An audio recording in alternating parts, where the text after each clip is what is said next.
Olá, eu sou o professor Roman, da disciplina de História. Esse vídeo é para a prova didática do PDE 2022 e o assunto se encontra em Reinos e Sociedades Africanas e do Crescente Fértil. Matéria que está dentro da grade do sexto ano, mas que, dado sua compatibilidade, também pode ser aplicada ao primeiro do ensino médio. Então, vamos lá. E fizeram alto e admiraram a floresta. Olharam e olharam as alturas dos pinheiros. Olharam e olharam as entradas entre os pinheiros, onde Umbaba fez trilhas para ir e vir. Os caminhos eram bem traçados e a estrada excelente. Contemplaram a montanha de pinheiros, a morada dos deuses. Os pinheiros exibiam sua forma luxuriante até mesmo nas encostas da montanha. Sua sombra era boa, enchendo de alegria o indivíduo, com a vegetação rasteira desabrochando e envolvendo a floresta. Esses trechos foram tirados da Epopeia de Gilgamesh, a primeira epopeia, a primeira história escrita na história, ou pelo menos registrada nela. E é sobre o povo que a escreveu que nós vamos aprender hoje. Então, venham comigo ver aonde a história começa. Venham comigo para a Suméria. Bem, antes de começar, temos aqui o cronograma. Onde fica e como era a região da Suméria? Como se organizavam os sumérios? E qual sua herança cultural? Afinal de contas, para que exatamente eu tenho que aprender sobre a Suméria?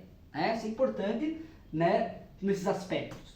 Bem, para começar, vamos retomar um pouco da aula anterior, ou das aulas anteriores. Nós já estávamos vendo o processo de sedentarização do ser humano.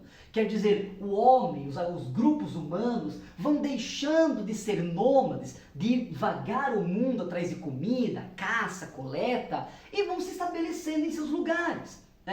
Ora, que lugar que eles se estabelecem? Aonde eles encontram os recursos de que eles precisam. Por exemplo, quando você está jogando o seu Minecraft, ou outro jogo de sobrevivência, para você construir a sua casa, a sua base, o seu ponto de apoio, você quer aquele lugar que tenha recursos, ou que seja seguro, ou as duas coisas juntas. Com o ser humano não foi muito diferente. Eles estão procurando lugares assim. E é por isso, por essa razão, que esta região aqui do Mediterrâneo, principalmente aqui na região mais oriental, vai ser tão procurada naquela época. Essa região nós chamamos de Crescente Fértil. Por que Crescente Fértil? Porque do Egito até aqui ele tem um formato de lua crescente. Então, bem importante. Mas para cá nós temos esta região, que os gregos, futuramente, os gregos estão mais para frente, vão chamar de Mesopotâmia. Olha, o que é Mesopotâmia? Mesopotâmia significa terra entre rios. Quais rios? O rio Tigre e Eufrates.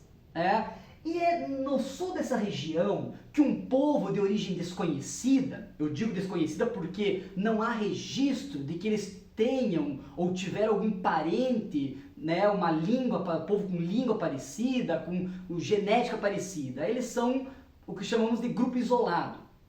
Eles chegaram até aqui, encontraram aquela terra louca de fértil e decidiram que ali deveriam ficar. E essa terra eles vão chamar de Sumer ou Shumer. E quem mora no Sumer é sumério ou sumeriano.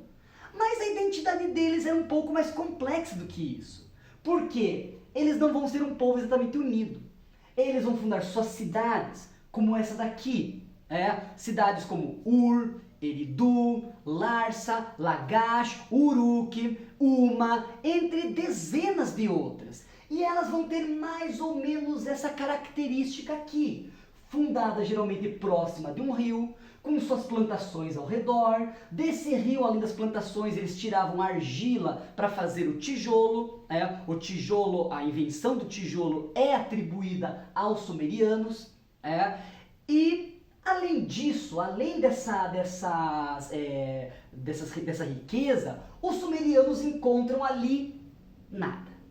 Pois é, Curiosamente, a Suméria tinha um solo muito rico, mas era pobre em praticamente todo o resto. Não havia madeira, né, para o tipo de construção, né, conseguir minérios como metais, como o cobre, o bronze, que já eram conhecidos, a própria prata e o ouro, tinha que ser trazido de fora, ou até mesmo pedra, ou simplesmente essência de uma árvore para se transformar num tempero, num perfume, né? Tudo isso tinha que ser trazido de fora, de outros lugares. Isso fez com que o sumeriano desenvolvesse uma mentalidade um pouco diferente, uma mentalidade mais aberta. Por quê? Porque ele dependia do comércio, ele dependia de um contato constante e de preferência pacífico com outras cidades, com outros povos, né? Da onde eles iam, né, comercializar e adquirir esses bens que tanto precisavam e que faziam a sua civilização crescer, né? Aqui nós temos outra imagem, outro desenho de uma cidade sumeriana. Nos chama a atenção essa pirâmide de degraus aqui. Isso era chamado de zigurate. O zigurate era um templo-palácio, aonde vivia o governante dessa cidade, o rei da cidade, que levava o título de Ensi. O Ensi era um rei sacerdote, governava a cidade e era visto como um escolhido dos deuses. Escolhido dos deuses, mas não um deus. Isso é importante salientar. Lá no Egito Antigo, como veremos, o faraó era cultuado, adorado como um deus. O Ensi, ele era respeitado, como um enviado dos deuses, um escolhido dos deuses, mas não um deus. Importante colocar. Outra coisa, o Ensi mandava em sua cidade apenas. Cada cidade tinha um, né? Podemos dizer que na Suméria, cada cidade mandava em si. Trocadilho, mas que funciona muito bem para esse caso aqui. Então, isso é a Suméria. Ela é fragmentada, cada cidade tem sua dinâmica, existe uma relação de interdependência, mas às vezes de desconfiança. E é por isso que tanto a primeira imagem quanto a segunda, você vê os muros. Muros ainda importantes para manter protegido esse povo. Mais do que isso, como é que o Ensi vai conseguir organizar essa cidade? Essas cidades vão crescendo muito mais rápido do que outras pelo mundo. Logo elas chegam ao alcance de 500 pessoas, 1.000, 5.000, 10.000. Hoje o teu bairro deve ter mais do que isso. Mas na época era gente pra caramba, e cada vez vinham mais novidades de outra cidade, de outros povos, e comerciantes vinham de longe para trazer produtos, e com produtos, com o cobre, com o bronze que eles precisavam, vinha informação, vinha ideias. E como é que eu vou organizar cada coisa que chega? A resposta está nas mãos desse indivíduo aqui de verde. Ele parece que está com um celular, com um tablet, e de certa maneira está com um tablet. É um tablete de argila. Eles escreviam um tablete de argila com um estilete em forma de cunha, por isso chamavam de escrita cuneiforme. Isto aqui nasce a escrita sumeriana de maneira muito simplória, muito rústica, para dar conta apenas de coisas simples como o cidadão que mora perto do zigurate pagou 3 sacas de feijão nessa plantação, ponto, para ter um controle. Mas na medida em que a sociedade vai crescendo e ficando mais complexa e que novidades vão chegando, só isso não basta.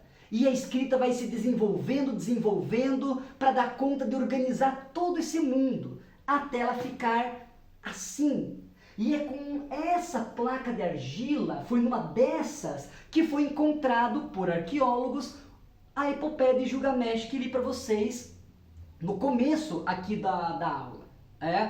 Mas professor, o senhor leu do Gilgamesh ali, que eu estou lembrando, epopeia, lá dos pinheiros, mas o senhor depois falou que não tinha árvore na Suméria, não estou entendendo.